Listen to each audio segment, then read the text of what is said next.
በእግዚአብሔር መታመን የሚባለው ሶስት መሰረታዊ ነገሮችን ያካተተ ነው። ክፋትን የሚያመጡትና አለመስማማትን የሚወልዱት አእምሮ ያላቸው ፍጥረታት ብቻ ናቸው። ለምሳሌ ሰው አለመደሰት አይችልም። ሰው አለማዘን አይችልም። ሰው አለማዘን እንደማይችል አለመደሰት አይችልም። መጥፋታችን ስራ መሆናችንን ያሳያል። ስራ መኖሩ ደግሞ ሰሪ መኖሩን ያሳያል ማለት ነው። አብ ወወልድ ወመንፈስ ቅዱስ አሐዱ አምላክ። በስመ አብ ወወልድ ወመንፈስ ቅዱስ አሐዱ አምላክ።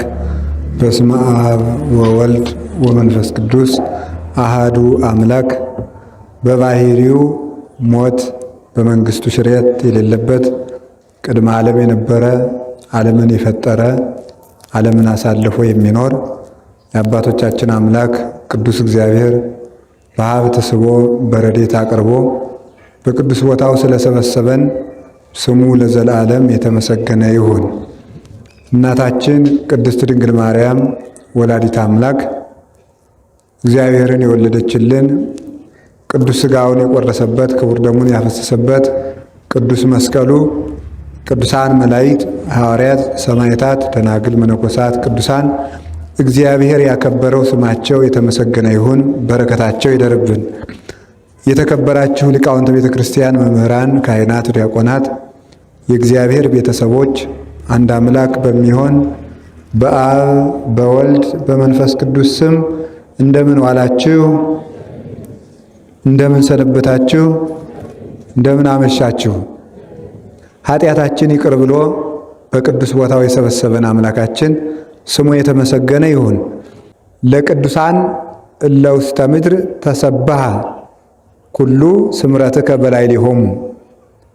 በምድር ባሉ ቅዱሳን ፈቃድህ ተመሰገነ፣ ተከበረ፣ ተገለጠ ተብሎ ይተረጎማል። በምድር ላይ ባሉ ቅዱሳን ፈቃድህ ተገለጠ። ያኛው ግን እናንተ የምታነቡት አማርኛው መጽሐፍም ቅዱስ በምድር ባሉ ቅዱሳን ፈቃድህ በእነሱ ላይ ነው ይላል። አንድ ነው። በምድር ላይ ባሉ ቅዱሳን ፈቃድህ ተገለጠ። መዝሙር 15 ቁጥር 3 ላይ ይሄ መዝሙር 15 በይንተ ርእሱ ነው። ከቅዱስ ዳዊት ከአርስቶቹ አንዱ በይንተ ርእሱ ነው። ስለ ራሱ ማለት ነው። ስለ ራሱ ከሚመደቡት መዝሙራት ውስጥ ገብቶ ይመደባል ማለት ነው። መቼ ነው የዘመረው ሲባል በሳኦል ጊዜ ነው የዘመረው። በሳኦል ጊዜ ዘምሮታል። ሲጀምር እንዲህ ብሎ ይጀምራል።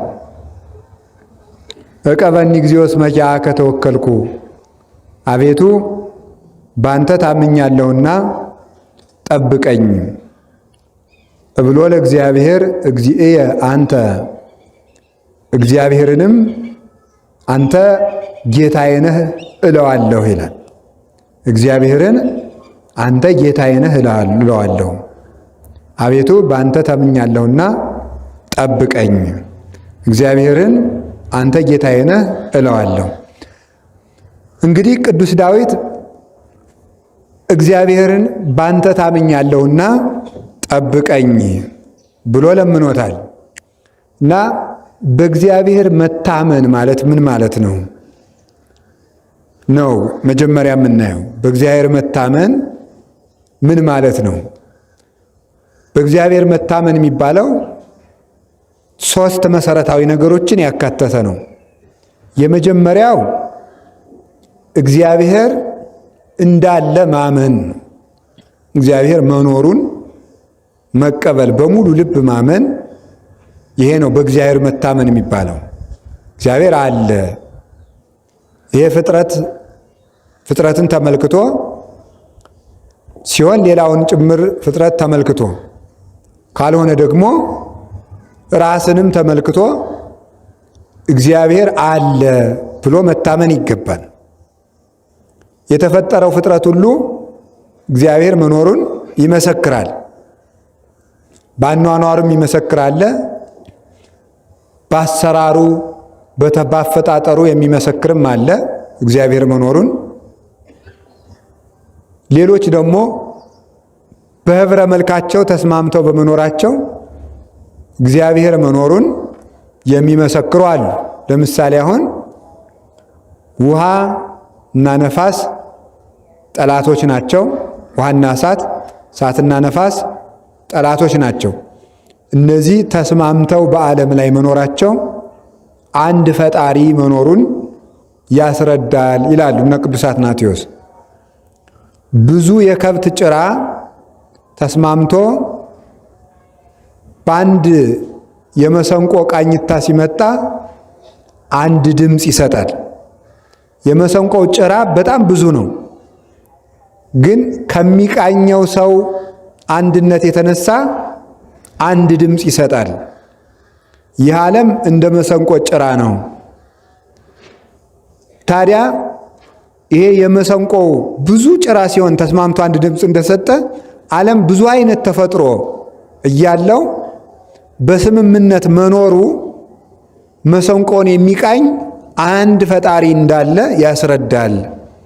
መሰንቆ ይህ ዓለም ነው፣ ጠቅላላው የሚቃኘው እግዚአብሔር ነው። ሰው ከሰው ስለተጣላ ፍጥረት ስምምነት የለውም አይባልም። ክፋትን የሚያመጡትና አለመስማማትን የሚወልዱት አእምሮ ያላቸው ፍጥረታት ብቻ ናቸው። አእምሮ የሌላቸው ፍጥረታት ተስማምተው ነው የሚኖሩ። አእምሮ ካላቸው ፍጥረታት መካከል ሌላ የለም፣ ሁለት ናቸው፣ ሰውና መላእክት ነው። ስለዚህ ከመላእክት የተሰናከሉትና ከሰው የተሰናከሉት ነፃ ፈቃዳቸውንና አእምሮ ጠባያቸውን ተጠቅመው በዓለም ላይ መሰናከልን ያመጣሉ፣ አለመስማማትን ያመጣሉ። እነዚህ ወደው ያደረጉት ነው እንጂ ፍጥረት እንዳይስማማ እግዚአብሔር አድርጎ በመፍጠሩ ምክንያት የመጣ አይደለም ማለት ነው። ስለዚህ ፍጥረታት ተስማምተው በመኖራቸው አንድ እግዚአብሔር አለ የሚያሰኘው አእምሮ ያላቸው ሰዎች ፈቃዳቸውና አእምሯቸውን ተጠቅመው በሚያመጡት ሁከት ሳይሆን የማያስቡ ፍጥረታት አንዱ በአንድ ላይ ሳይነሳ 21ዱም ፍጥረታት ተስማምተው ይኖራሉ። እግዚአብሔር የፈጠረው ፍጥረት 22 እና 22ኛው ሰው ነው። 21 የሚባሉት በየወገኑ ተቆጥሮ ማለት ለምሳሌ እጽዋት በየወገናቸው ይቆጠራሉ፣ እንስሳት በየወገናቸው ይቆጠራሉ፣ ሁሉም በየወገኑ ይቆጠራል ማለት ነው። ስለዚህ የፍጥረታት ተስማምቶ መኖር የሚባለው እነዚህ የተሰጣቸውን ግብረ ጠባይ አያፋልሱም። ሁሉም ፍጥረት ከተሰጠው ግዛን ብዝህ ወተፋዝህ ሰፊህ ወተሳፊህ ወይትታደው ይሞሰንኪ ብሎ እግዚአብሔር ያዘዘው እስከ መጠንሽ ድረስ ስፊ፣ እስከ ልክሽ ድረስ ብዢ ተባዢ፣ ከዚህ በላይ ግን አትለፊ ብሎ እሳትንም ውሃንም ለክቶ እግዚአብሔር ሰጥቷቸዋል። እሳትንም ነፋስንም መሬትንም። መሬት ከመጠኑ አትጨምርም፣ ጠፈርም ከመጠኑ አይጨምርም፣ ውሃም ከመጠኑ አይጨምርም፣ ሌላውን ፍጥረት ከመጠኑ አይጨምርም። ከተሰጠው የሰዓት ገደብም የሚወጣ የለም። ለምሳሌ ሌሊት የአራዊት መሰማሪያ ነው። አራዊት ለሌሊት የተፈጠሩ አራዊት ቀን አይወጡ፣ ቀን አይታዩም። የሰው ልጅ ካልገፋቸውና ተፈጥሮ ካላስገደዳቸው በቀር ማለት ነው። ስለዚህ ፍጥረታት ተስማምተው በመኖራቸው እግዚአብሔር መኖሩን ሐዘንና ደስታ በመፈራረቃቸው ለክፉ ሰዎችም ሆነ ለመልካም ሰዎች ገደብ መኖሩ ፍጥረት የሚገታበትና አቅም የሚያንሰው ነገር መኖሩ። ለምሳሌ ሰው አለመደሰት አይችልም፣ ሰው አለማዘን አይችልም።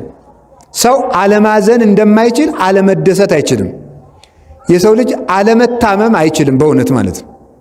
ለተወሰነ ጊዜ ሳይታመም ይቆያል እንጂ አለመታመም አይችልም። ሰው አለመሞት አይችልም።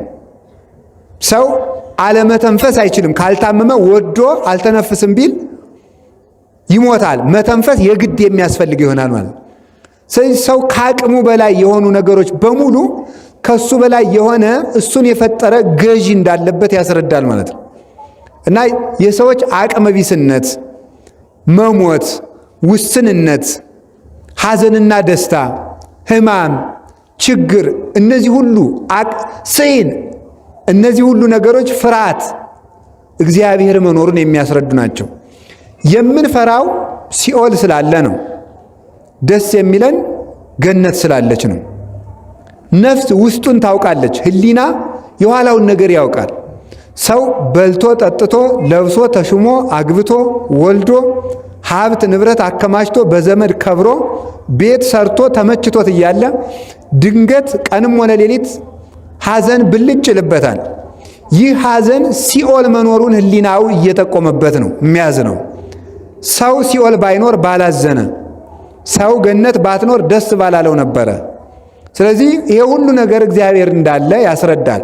ባጭሩ ግን የዚህ ሁሉ ማጠቃለያ ሁላችንም እያንዳንዱ ነገር አገልግሎቱን የሚፈጽምበት ጊዜ አለ። ዛፍ የሚነቀልበት ጊዜ አለ። ውሃ የሚደርቅበት ጊዜ አለ። ዝናብ የሚታጣበት ጊዜ አለ። እንጨት የሚሰበርበት ጊዜ አለ። አራዊት የሚሞትበት ጊዜ አለ። ሰው የሚሞትበት ጊዜ አለ። ስራ መሆናችን ስራ ጸንቶ አይኖርም። እስከ ዘላለም ጸንቶ የሚኖረው ያልተሰራና ዘላለማዊ ነገር ነው። ስለዚህ መጥፋታችን ስራ መሆናችንን ያሳያል። ስራ መኖሩ ደግሞ ሰሪ መኖሩን ያሳያል ማለት ነው። ስለዚህ ስራ የተፈጠረው ፍጥረት ስራ መሆኑን አይቶ እግዚአብሔር መኖሩን በዚህ መረዳት ይቻላል። ለክፉ ሰዎችም ቅድም እንዳልኩት ክፉ ሰዎች በቀል ማግኘታቸው፣ ፍርድ ማግኘታቸው፣ ቅን ሰዎች ደግሞ የቅንነታቸውን ዋጋ ማግኘታቸው በእነሱ ጊዜ ባያገኙት በልጆቻቸው ያገኙታል። ቅኖችም ሆነ ጠማሞችም ሆነ ጠማሞችም የጥመታቸውን ዋጋ ኋላ የዘሩትን ያጭዳሉ። ሲያጭዱ በዓይናችን እንመለከታለን። ቅኖችም የቅንነታቸውን ዋጋ ሲያጭዱ በዓይናችን እንመለከታለን። ይህ ፈታሂ በጽድቅ ኮናኒ በርት የሆነ እግዚአብሔር እውነተኛ ዳኛ ስላለ ነው።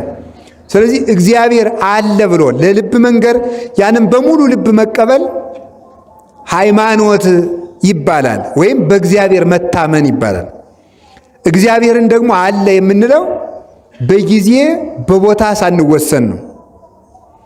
መቼም ቢሆን እግዚአብሔር አለ ማለት የትም ቢሆን እግዚአብሔር አለ ማለት ይገባል።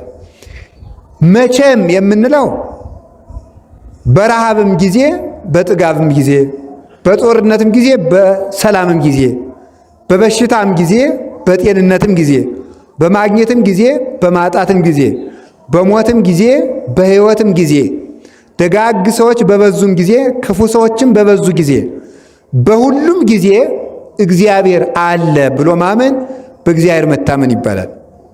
መልካም ወቅት ሲሆን እግዚአብሔር አለ፣ ክፉ ወቅት ሲሆን እግዚአብሔር የለም ማለትን በእግዚአብሔር አለመታመንን ያሳያል ማለት ነው። እሱን ነው የሚያሳየው ማለት ነው። ስለዚህ የትም ቢሆን እግዚአብሔር አለ ማለት በሰላም ቦታም፣ በሁከት ቦታም፣ በጦርነት ቦታም፣ በሰርግ ቦታም ቢሆን አንዳንድ ሰው ለምሳሌ ቤተክርስቲያን እግዚአብሔርን ያስበዋል። ሰርግ ቤት ውስጥ እግዚአብሔር የሌለ እስከሚመስል ድረስ ነው አይደለም እንዲህ ሰው ሁኔታውን የሚለውጠው ማለት ነው። እግዚአብሔር በምድር ላይ እንደማይመለክ አድርጎ እኮ ነው ሰው የሚዘፍነው አይደለም እንዴ? እግዚአብሔር እንደማይመለክ እንደሌለ፣ ለዚች ምድር ዳኛ እንደሌላት አድርጎ ነው ሰው ሲዘፍን፣ ሲበላ፣ ሲጠጣ፣ ሰው ሲያማ እግዚአብሔር መኖሩ እስከማይታወቅ ድረስ ነው። እና እግዚአብሔር የትም ቦታ መኖሩን ማመን ይገባል። ሕሊና ያን ነው መቀበል ያለበት በእውነቱ ማለት ነው። በቦታ ሳንወስን እግዚአብሔር ማመን። እግዚአብሔር ለእግዚአብሔር የተከፈለ ቦታና ለሰይጣን የተከፈለ ቦታ የለም። ይሄ ቦታ የሰይጣን ስለሆነ ክፉ እንድንናገር የተፈቀደበት ቦታ ወይም ክፉ እንድንሰራ ለሰይጣን ተላልፎ የተሰጠ ቦታ የለም። የትኛውም ቦታ የእግዚአብሔር ነው እና ለእግዚአብሔርና ለሰይጣን የምንመድበው ቦታ መኖር የለበትም ማለት ነው። ያን ነው እግዚአብሔርን መታመን ተብሎ የተነገረው እሱ ነው። እግዚአብሔር መኖር፣ እግዚአብሔር ያያል። የትም ቦታ በእግዚአብሔር እጅ ላይ ነኝ። የትም ቦታ አንዳንድ መስሪያ ቤት ስትሄዱ ምን ይባላል መሰላችሁ? መስሪያ ቤቱ በተለይ ፎቅ ምናምን ከሆነ ስትወጡ ወደ አዲስ አበባ እንደዚህ ጎንደርም ይኖር ይችላል። መስሪያ ቤት እጅ ስለማላውቅ ነው። እና ምን ይላል? በካሜራ እይታ ውስጥ ነዎት ይላል። አይደለም እንዴ? ምን ማለት ነው እንደዚያ ማለት? በካሜራ እይታ ውስጥ ነዎት ማለት ሰርቃለሁ እንዳይሉ ነው። አንድ ዕቃ ቢያነሱ ዋ ይኸው እየታዩ ነው ማለት ነው። ስለዚህ ማለት ነው አሁን ሰው እንደዚያ ብሎ ሲያስብ አንዲት ነገር አይነካም ማለት ነው። እግዚአብሔር ግን የካሜራ ያህል እንኳን አልፈራ ብሏል። እዚያች ቦታ ካሜራ ስለምንፈራ አሁን ደግሞ በጣም አንዳንድ ዘመናዊ ሆቴሎች ደግሞ ምን መግጠም ጀምረዋል? አልጋው ቤት ውስጥ ካሜራ አለ። አልጋው ስለዚህ ሪሴፕሽን ላይ ያሉ ባለሙያዎች ሰው የተኛውን ሰውዬ እያዩት ነው ማለት ነው። ወደ ግራ ዘወር ስትሉ ካሜራው ብልጭ ይላል። እንግዲህ ተመልከቱ፣ ወደ ቀኝም ስትዞሩ ብልጭ ይላል። ስለዚህ ካሜራ እይታ ነው ብለህ ተጠንቅቀህ ተኛ፣ ተጠንቅቀህ ውጣ። በጣም የሚያሳፍረው ደግሞ አንዳንድ በውጭ ሀገር የሚኖሩ ሆቴሎች ደግሞ መጸዳጃ ቤት ውስጥ ሁሉ ካሜራ ይገጥማሉ ማለት ነው። ይሄ በጣም ነውር ነው በእውነት ማለት ነው። ጭራሽ ሰውን እንዳይኖር ማድረግ ነው። እንደዚህ ስለሚሆን ሰው ከዚያ ተጠንቅቆ ነው የሚወጣው። ሲሄድ ሲራመድ ዕቃ እንዳይረሳ። አሁን ደግሞ ምን ያደርጋሉ? በዚያ ካሜራ ውስጥ ከመታየቱ የተነሳ አንዳንድ የቤት በሮች ደግሞ ሰውየው ዕቃ ሲረሳ መጮህ ይጀምረዋል። አሁን ማለት ነው የሚጮህ ዕቃ ረስተሃል ብለው የሚጮህ ማለት ነው። ስለዚህ በዚያ ቴክኖሎጂ ውስጥ መኖራችን ስለምናይ አሁን እያንዳንዱ ሰው ተጠንቅቆ ነው። ከዚያ በላይ በእግዚአብሔር እይታ ውስጥ ነን ብለን ማሰብ አለብን። እስኪ ሁላችሁ በእግዚአብሔር እይታ ውስጥ ነን በሉ። ስንተኛም፣ ስንበላም፣ ስንናገርም፣ ስንመክርም፣ ስንመከርም፣ ሰውን ስንተችም፣ ምንም ነገር ስናደርግ በእግዚአብሔር እይታ ውስጥ ነኝ ብለን ማመን አለብን። ሆኑት ማለት እንዲያ ካለ ሰው በደሉን መቀነስ ይችላል። ምንም ነገር ቢሆን በሱስ ብንጠቃ፣ በኃጢአት ብንያዝ፣ ልማድ ቢያስረን ከዚህ ሁሉ ነገር ነፃ ሊያወጣን ሰው ሆኖ የማይሰናከልና የማይወድቅ ሰው የለም። ከዚያ ግን ነፃ የሚያወጣው እግዚአብሔር ማሰብ ነው። እግዚአብሔርን መኖሩን ስናስብ እግዚአብሔር ሲታየን ያን ጊዜ ነፃ እንወጣለን። ሁሉም እግዚአብሔር እያየኝ እንዴት ይህን ነገር እንሰራለሁ ብለን ነፃ መውጣት እንችላለን። እና በእግዚአብሔር መታመን ማለት እንደዚህ ነው። ሁለተኛው ደግሞ የእግዚአብሔርን ችሎታውን ማመን። የእግዚአብሔርን ችሎታውን ማመን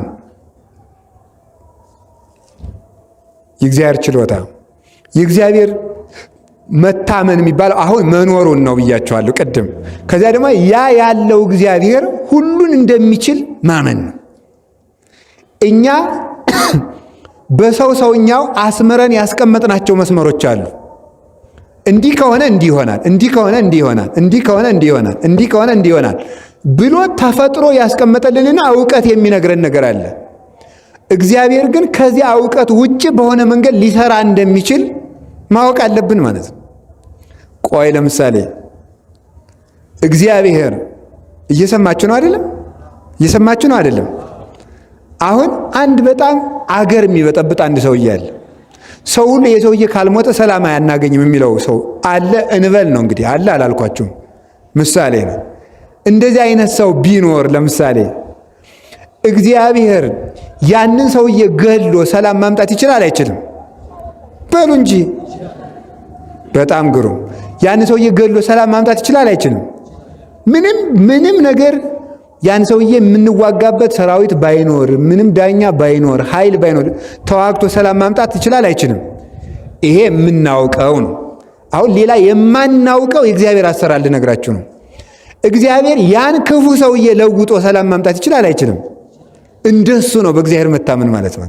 ያን ክፉ ሰውዬ ለምሳሌ በዘመነ ሰማዕታት ተመልከቱ። በዘመነ ሰማዕታት ሰማዕታትን ሁሉ ሲገድል የነበረ አንድ ሰውዬ ነበር። እሱ ያላሰቃየው ሰው የለም በእውነቱ ማለት ነው። አርያኖስ ነው የሚባለው። የአርያኖስን እጅ ያልቀመሰ ሰማዕት የለም። በ40ው ዘመን ያለቁ ክርስቲያኖች ሁሉ በሱ እጅ የተሰቃዩ ናቸው። ስለዚህ አርያኖስ እንዲሁ የድሮ ክርስቲያኖች እንደሚያደርጉት አርያኖስ በየት ሀገር ነው ያለች? ወደዚያ ይሄዳሉ። አርያኖስ ባለበት አክሊል አለ። ምክንያቱም አርያኖስ ሲገል እግዚአብሔር አክሊል ያቀዳጃል። ከዚያ በኋላ መጨረሻ ላይ ብሎ እግዚአብሔር ቤተ ክርስቲያንን ሊያሳርፋት ሲፈልግ ምንድን ነው ያደረገ መሰላችሁ? ለሰዎቹ ከሚወረውረው ሰይፍ መካከል ተፈንጥሮ ለሱ ዓይኑን እንዲያጠፋው ይሆናል። በሱ ሲያዝን አንድ ሰው ምን አለው? ከነዚህ አንተ ከምታፈሰው ደም ዓይንህን ብትቀባ ትድናለህ አለው። ከዚያ በኋላ እሱ ደግሞ ምን ታደረገ? ራሱ በእጁ ካፈሰሰው ደም በእጁ አንስቶ ዓይኑን ቀባ። ዓይኑ በራለት። እነዚያን ሁሉ ክርስቲያኖች ሲገድል የነበረው አርያኖስ መልሶ ተመልሶ እኔም በክርስቶስ አምኛለሁ ብሎ ሰማዕት ሆነ። እግዚአብሔር ከዚያ በኋላ እሱም በሰማዕትነት አረፈ። ቤተ ክርስቲያን ከምታከብራቸው ሰማዕታት አንዱ አርያኖስ ነው።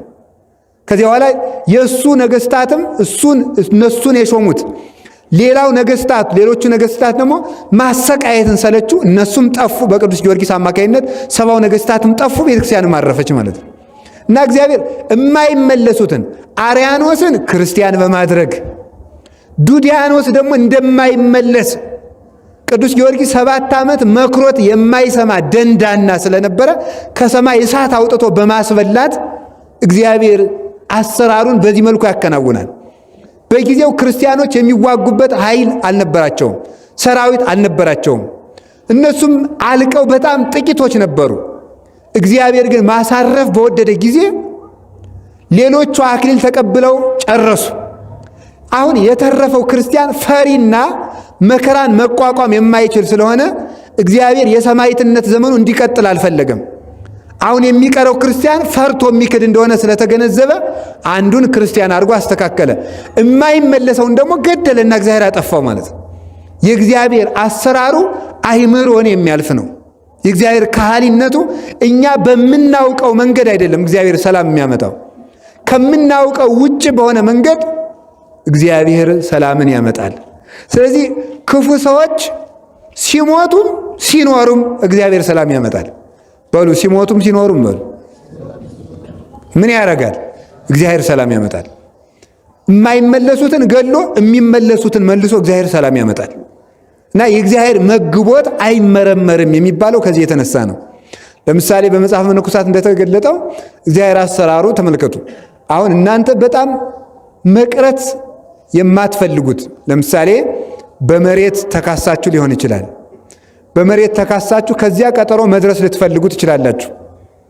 ከዚያ ቀጠሮ ያ ፋይል ወይም ሙግት እንዲያልፋችሁ ላትፈልጉ ይሆናል።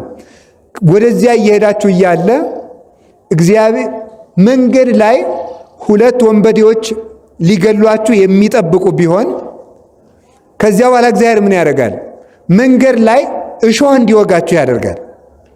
እሾህ ወግቷችሁ ቆስላችሁ ሰዎች ተሸክመው ወደ ቤታቸው እንዲመልሷችሁ ያደርጋል። እግዚአብሔር ምን አድርግ? አይ ፈጣሪዬ ለምኜህ ነበር እኮ መንገዴን አቅናልኝ ብዬ ነበር፣ ጉዳይን አሳካልኝ። እንዴት ዛሬ ቤተ ክርስቲያን ሄጄ ነበር እኮ ዳዊት ደግም ያለው ጸሎት አላቋረጥኩም፣ እንዴት መንገዴ ሳይሳካ ቀረ ብለን ልናዝን እንችላለን። እግዚአብሔር ግን ምን ያደርጋል? እነዚያ ሰዎች እንደሚጠብቁን ስለሚያውቅ እንዳንሞት በትንሽ መከራ ከብዙ መከራ ያሳልፋል ማለት ነው የእግዚአብሔር አሰራሩ። ስለ እግዚአብሔር ትንሽ ነገርም ሲያመጣ ብዙ ነገርም ሲያመጣ በአኮቴት መቀበል የእግዚአብሔርን መግቦት መታመን ነው የሚባለው። ስለዚህ ነው ስለ እግዚአብሔር ሲገድልም አዝኖልን ነው፣ ሲያድንንም አዝኖልን ነው። መሬት ሲሰጠንም አዝኖልን ነው፣ ሲያሰድደንም አዝኖልን ነው እግዚአብሔር ማለት ነው። ቤት ሲያፈርስም አዝኖልን ነው፣ ቤት ሲሰጠንም አዝኖልን ነው። የእግዚአብሔርን መልካም ነገሩን በበጎ በአኮቴት እንደምንቀበል ስለሱ የሚመጡ ክፉ ነገሮችን ሁሉ እንቀበላቸው ይገባል የሚባለው ስለዚህ ነው። አሁን እግዚአብሔር የሚያመጣቸውን ነገሮች ዝም ብለን የምንቀበላቸው ሰማይ አይታረስ ንጉሥ አይከሰስ እንደሚባለው እግዚአብሔርን ብከራከር የባሰ መከራ ያገኘናል ብለን በአቅመቢስነት አይደለም። እግዚአብሔር የሚያመጣው ነገር በትክክል መልካም ስለሆነ ነው። በትክክል እግዚአብሔር እውነት ስለሆነ የሚያመጣው ነገር ከመጥቀም በላይ ከመጥቀም ባነሰ የሚጎዳ እንዳልሆነ በመገንዘብና ይህን ሙሉ ልባችን ለእግዚአብሔር በመስጠት ነው እንጂ እግዚአብሔርን ተከራክሬ አልዘልቀው በማለትና በመሸነፍ ስሜት አይደለም። ጸጥ ብለን እግዚአብሔር የሚያመጣውን ምን እንደምነው አንዳንድ ጊዜ ችግር ሲመጣ አይዞ አይዞ ስንለው ሰው ምን ይመጣል? ያው ምን ይደረጋል እንደዚህ ነው የምንለው እንጂ እግዚአብሔርን አትከራከርን ይላል እንዲህ ሰው። እግዚአብሔር መከራከር ይቻላል በእውነት ማለት መከራከር ይቻላል። እማንከራከረው እግዚአብሔር ብንከራከረው ለምንድን ነው የምትከራከሩ ብሎ እንዳይፈርድብን እንደ ክፉ ሰው ፈርተ ነው አይደለም። እግዚአብሔር አንዳንድ ጊዜ ሰው አይ እገሌን ብናገረው ያስ እንዲህ ያደርገኛል ብለን እናስባለን። እግዚአብሔር በምንድን ነው ወቀሳችሁ ብሎ ፈርዶ ያውቅ።